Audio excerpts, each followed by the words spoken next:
राती रोई रोई आखिया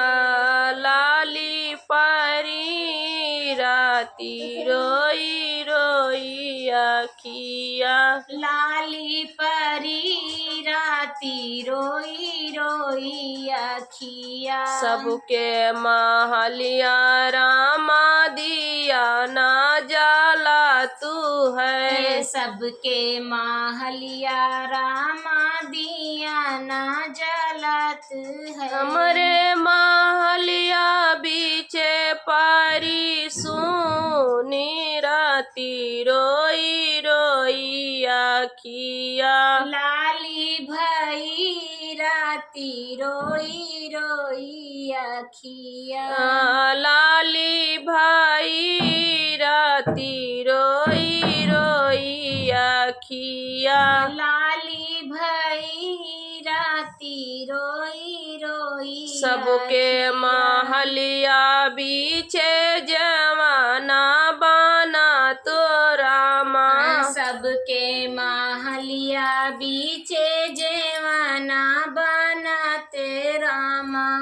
सबके महलिया बीचे जवाना बना तू है रामा सबके महलिया बीचे जेवाना बनते रामा हमरे महलिया बीचे पारी सुन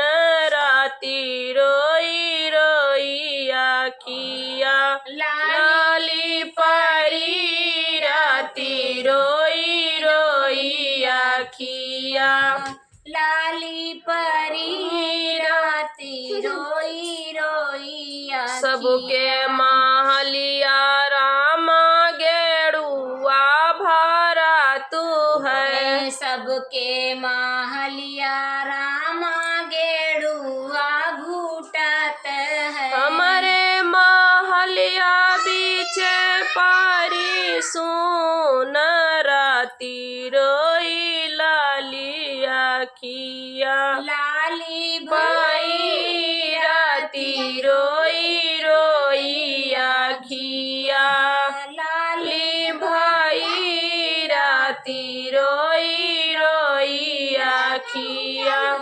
सबके महलिया बीचे बीरावा लगा तू रामा सबके महल बीचे बीरावा लागत रामा सबके महलिया बीचे बीरावा लगा तू रामा सबके महल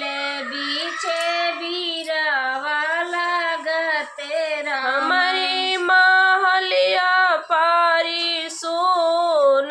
राती रोई रोई आखिया लाली परी राती रोई रोई आखिया